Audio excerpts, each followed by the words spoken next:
Oh, thank you, 007. Welcome back to the Mystical Lunar channel, where I do Revisiting James Bond. Today's episode is on the 11th Bond film, Moonraker, aka the film where Bond goes to bloody fucking space. All serious, the 11th Bond film, Moonraker, was Lewis Gilbert's last Bond film, aka the man who previously directed The Spy Who Loved Me and You Will Only Live Twice in the franchise. However, he also directed 1966's Alfie, starring Michael Caine, and would reunite with Michael Caine just a couple years later with 1983's Educating Rita. Also, I hope this is good news, but John Barry is back as composer.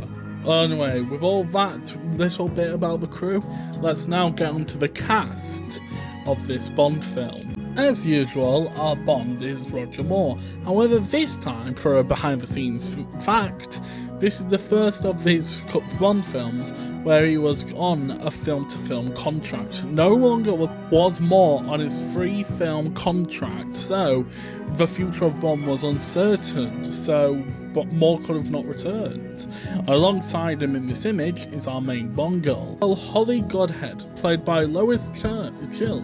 Honestly, I don't think I'm pronouncing her last name right, but anyway. Jaws returns from The Spy Who Loved Me, yet again played by Richard Kiel, but this time he turns into an ally, spoiler alert, because Buddy Lewis Gilbert kept getting Buddy fan mail from children wanting Jaws to transition from the bad villain henchman to Buddy the good guy. Michael Lonsdale plays Hugo Drax. In my opinion, he's one of the Roger Moore's strongest Bond allies he's against. And honestly, if you haven't seen The Day of the Jackal, I highly recommend it. Lonsdale is very, very good in the role. So with all that said, I don't think there's any more cast members I should name. So I hope you enjoy Moonraker Revisited. So let's play on the film. Moonraker begins, like You Only Live Twice, bloody focused on a spaceship, this time being the Moonraker shuttle being loaned from the Americans. As our good friend Freddie Gray would say in the post-title sequence. Then you'll know that Moonraker, the space shuttle, was being flown over here on loan from the Americans on the back of a 747. Honestly, when I think of the Moonraker pre-title sequence, I don't think of this bit that much. I think about the bloody other half, like The Spy Who Loved Me. Like, this bit's alright, setting up the plot, but then you've got a great section afterwards. So it's kind of like a common theme for Lewis Gilbert's Bond films for me, that there's bloody a bit that I don't remember as much, and then there's a bit I remember much, like in You Only Live Twice, it's Bond's death.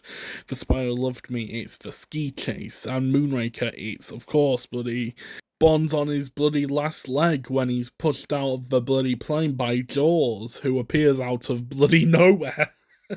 Right, you see this? There's no bloody way fucking Jaws could fucking fit in this plane, yet alone fucking come out the fucking cockpit. Yet, bloody Jaws comes out of that fucking side of the fucking plane and pushes Bond out. Just fucking... Oh my god. I know this is just bloody revisiting James Bond, and I'm not supposed to be bloody making fucking faults with the film, but bloody hell. I don't mind this pre-title sequence that much. It's a nice score, this bit, what's playing currently from the film. But the pre-title sequence is not one of my very favourites, especially coming after bloody The Spy Who Loved Me and having bloody Fiore's Only afterwards with that amazing score. Even if it's bloody with bloody the mysterious Spaldman, what's totally not Blofeld in Fiore's Only. Most likely a controversial take. Moonraker is Shirley Bassey's best Bond theme. Yes, over Goldfinger and Diamonds Are Forever. I think I prefer the ballady feeling bloody Moonraker from Bassey. And also this is a very nice pre-title sequence in my opinion by Maurice Binder. Honestly, it's very nice. I love the bloody use of blue for like a midnight feel to it, I want to say. There's the great John Glenn being credited for once, even though he was credited in The Spider Loved Me, but I didn't mention it. Normally MI6 scenes are fun, but to be quite honest, I'm not a bigger fan of Moonraker's MI6 scene.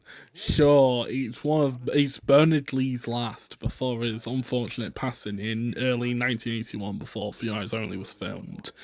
But I'm just not that big of a fan, honestly. Like this? Oh, thank you. Well, I do like that bit, of course, because of Bernard Lee's reaction. Now we're over the pond in California.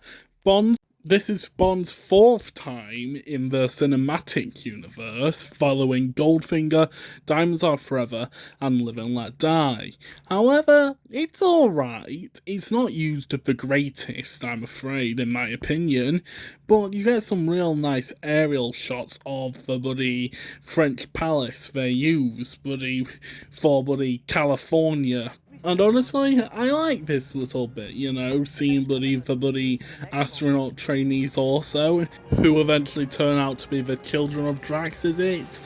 Wearing white, who go up to space to reproduce. When I rewatched this film earlier this year, not my latest rewatch, what I did, the other day when I'm recording this bit, I always thought the castle was made by Ken Adam because of his amazing sets for Barry Lyndon, but no, this is all an authentic castle. Non-Pyewood, I want to say. Like Christopher Lee, Michael Lonsdale has a perfect voice for a Bond villain. Honestly, love that voice of his, and I love the line delivery of "Make sure Mr. Bond gets some harm to him." I know that's not the line exactly, but it's great delivery by Lonsdale. Now here's Mrs. Goodhead, which Roger Moore replies with, A woman? honestly, a moment that just lives rent-free in my head. A woman. Honestly, if I'm doing revisiting James Bond, I have to bring a little bit of my personality into it. So yeah, for the most part, I'm doing these with a smile on my face, if you can't tell. Anyway, on to Mrs. Goodhead. She's an alright Bond girl, in my opinion, sandwiched between some of Roger Moore's greats, being Anya and Miss Havelock. Honestly, I do enjoy some scenes she's in, but certainly one of my least favourite of the Bond girls of Roger Moore's era. Definitely not as bad as Stacey Sutton, but slightly better than Brett Eklund, in my opinion, unfortunately, as much as I praise Man with Golden Gun a bit because it was my first. Brett Eklund isn't that great as a Bond girl. Right, this bit. Honestly, I don't know what to think about it. Sure, it's the first scene where we see, I forgot what Hugo Drax's original henchman before Jaws was called. But we see the first interaction, which is him sabotaging the G-Spear, is it, All I remember is the old man can only take a certain amount of G's. It's an alright bit. I'm not the biggest fan, but honestly, every time I take a Twitter break, I feel like Roger at the end of this scene, but needed assistance. But honestly, is this the first time we ever a flashback happen in a Bond film just then? Because honestly, I think it is, and I don't think there has been one since. Correct me if I'm wrong, because I don't remember seeing another one in the franchise until the Craig era, I think. I've rewatched them in the last couple of weeks. I don't remember a flashback sequence whatsoever. Of course, now we've got Bond, after bloody doing what Bond does, investigate bloody a safe under this desk for some Hugo Drax prototype for the Moonraker, I want to say? I can't remember, despite only watching it last week as I'm recording this. Of course, it turns out to be hidden underneath this clock, which Bond bloody gets open using like the first gadget from Q Branch in a couple of films, I want to say, because Bond really didn't use that many gadgets. Not Bond cars, I want to say, like the Lotus, but Bond gadgets. I like this little camera Bond has with the 007 and the middle O being the camera itself. I like it. It's a simple but nice gadget, in my opinion. I like the bird hunting attire Drax has in this scene, with Moore saying his infamous "Did I?" A nice little scene of suspense leading up to the "Did I?" where it actually feels like Bond is hunting for birds, where in fact he's actually bloody trying to eliminate bloody Drax's henchman that he spots. Is honestly a very nice bit. Of course, now we're bloody having bloody Corinne's death, one of the darkest moments of the franchise in my opinion, because no one really knows that she passes away from bloody Drax's dogs mauling her to death, which is kind of creepy, along with the score, honestly. Just creepy stuff, in my opinion, and very, very dark in a film most remember as campy.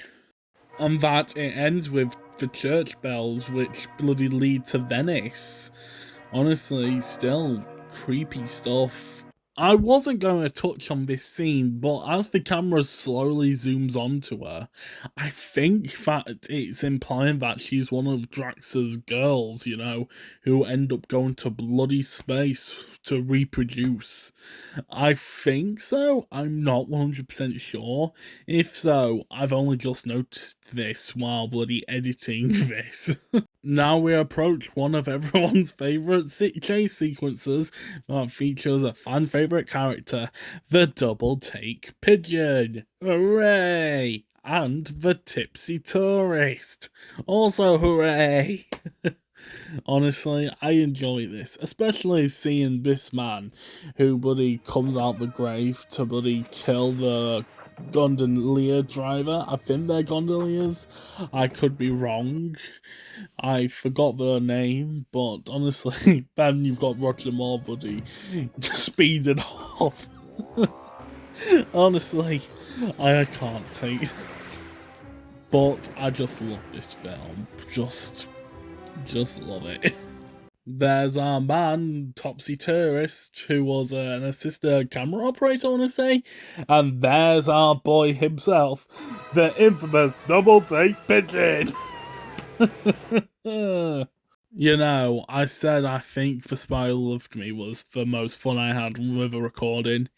I think it may have been overtaken by Moonraker, just for the Venice section alone. I'm having such a blast. How the Drax Incorporation, was it Corporation I've forgotten, can bloody change this lab to a bloody office in bloody a night shocks me. I want to say that these are the bloody asteroids, you know, what bloody Drax releases at the end, but what they have to shoot down in the Drax's ship at the end. I want to say it's them, what they're making here, but I'm not that sure. Honestly, that bit of bloody whatever the henchman's name is can bloody catch someone bloody totally off guard if they're bloody watching this distracted. Honestly, now we've got our next clue. Rio de Janeiro with the Drax Corporation logo. So that's where we're heading next. Play it again, Sam. I want to say that is a Casablanca reference, what Roger Moore does there, because I did not catch it on my first viewing, obviously, because I watched Casablanca for the first time earlier this year, and honestly, I'm wanting to rewatch it again soon. Just lately, I've wanted a rewatch, and yeah. Roger Moore's just the bloody king of Bond doing random fucking ass noises, such as that one or bloody when he grunts all the time in his latter three. This scene where Bond finds out that Godhead is a CIA agent is a good one, reminiscent of Q Branch scenes, in my opinion, with probably Godhead looking really her best in the film, in my opinion. Bond's never been to Latin America, right? aka South America. I don't recall him ever being down here before. And now for another creepy moment in Moonraker, I believe, with the carnival. And more specifically, Jaws in the carnival scenes. Because honestly, when he's with Buddy, does he have a name, Buddy Bond's little bar attendant slash Buddy follower? I don't think he does. Correct me if I'm wrong there yet again. Just the lively ambience and that you see Jaws coming across to her slowly, honestly. Just very creepy in my opinion. Especially that costume. Yet again, Bond and Mrs. Godhead reunite. Just, well, they can't get enough of one another, can't they?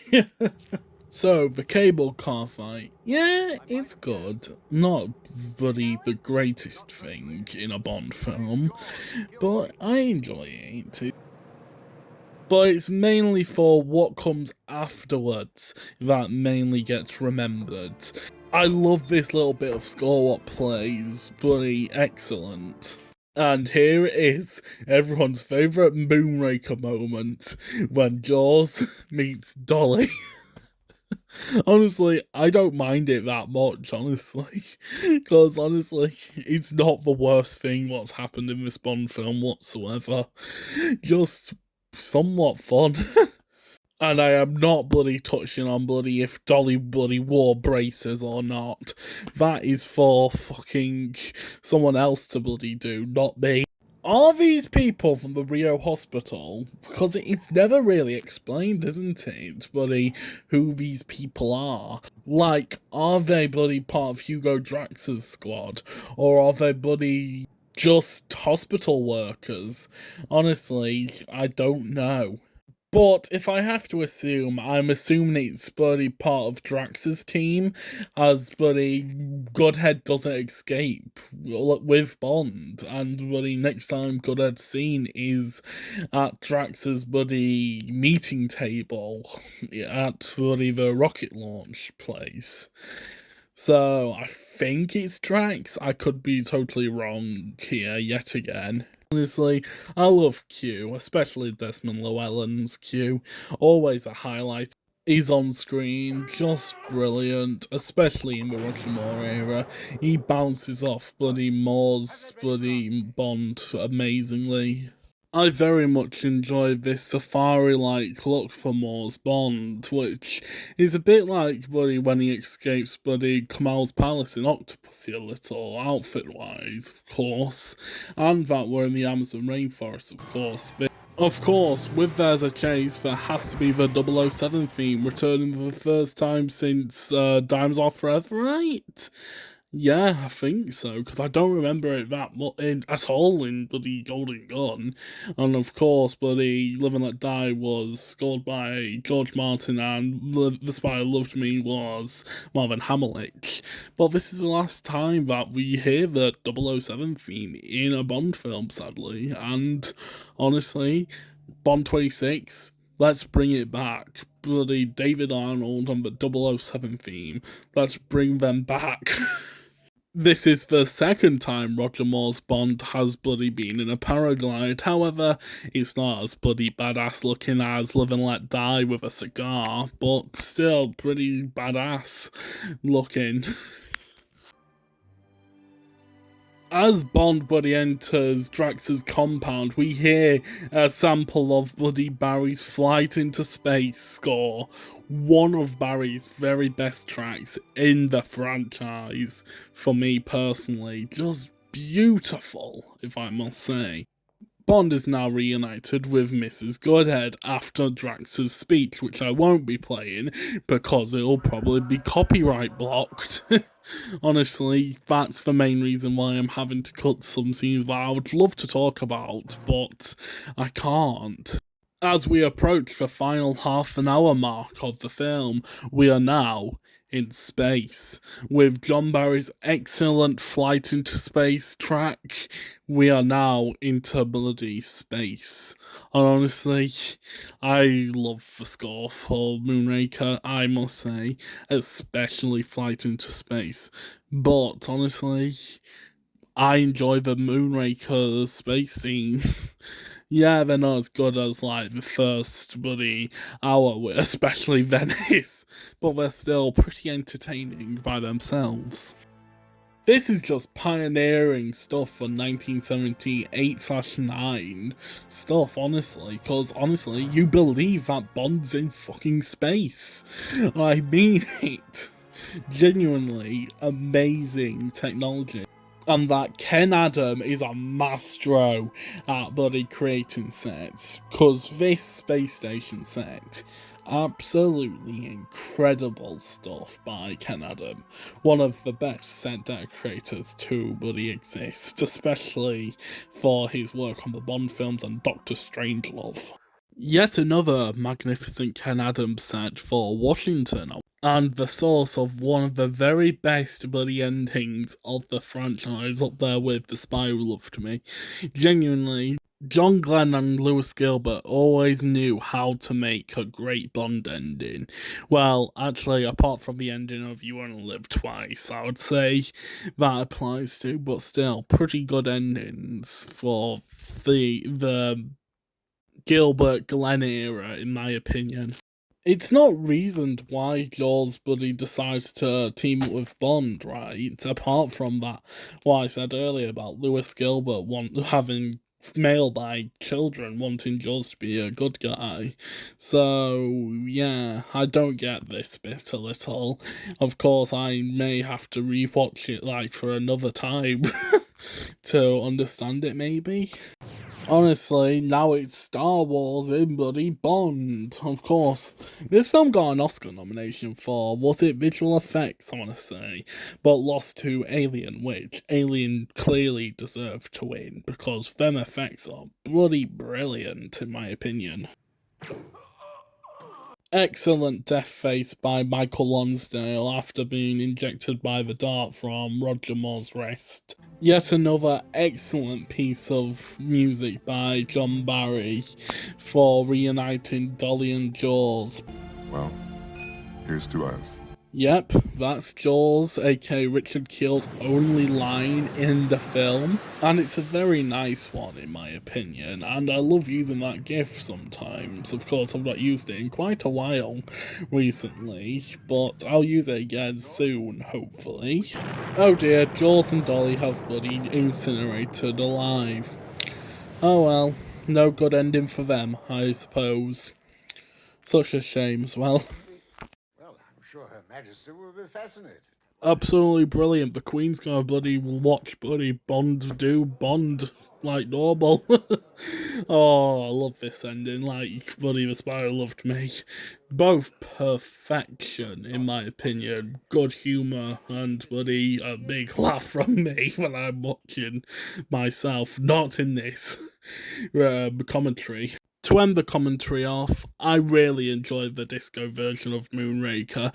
I'm unsure which one I prefer, the disco or the ballad one, because I really enjoy both. Moonraker is a Bond film that I simply enjoy, because honestly, it's what bloody Bond is for me. great fun. From the double tape pigeon to the tipsy tourist to bloody Jordan Dolly to even Roger Moore's performance, as well as Michael Lonsdale being excellent in the role of Hugo Drax. Sure, I know that it's not bloody related to the novel whatsoever, even though I haven't read it yet. But honestly, it doesn't affect my enjoyment of the film, because Bond is for fun for me, not to really take it serious most of the time. So yeah, they were my views on 1979's Moonraker. Next up is 1981's For Your Eyes Only. I hope you've enjoyed this video. If you do have, please consider liking and subscribing and sharing on social media or wherever else, of course. My social media is linked in the description and at the end card. So thank you for watching, and I'll see you all later whenever I do get to revisit For Your Eyes Only, or on Twitter, or my letterbox, which I'm at there pretty much daily. So if you enjoyed yet again, please consider to share, and I'll see you all later. Bye! If you want to follow me on social media, I'm mostly on both Twitter at Mystic Luna Double, 07, and pretty much daily on Letterboxd at Mystic Luna. Both are linked in the description, and goodbye for now.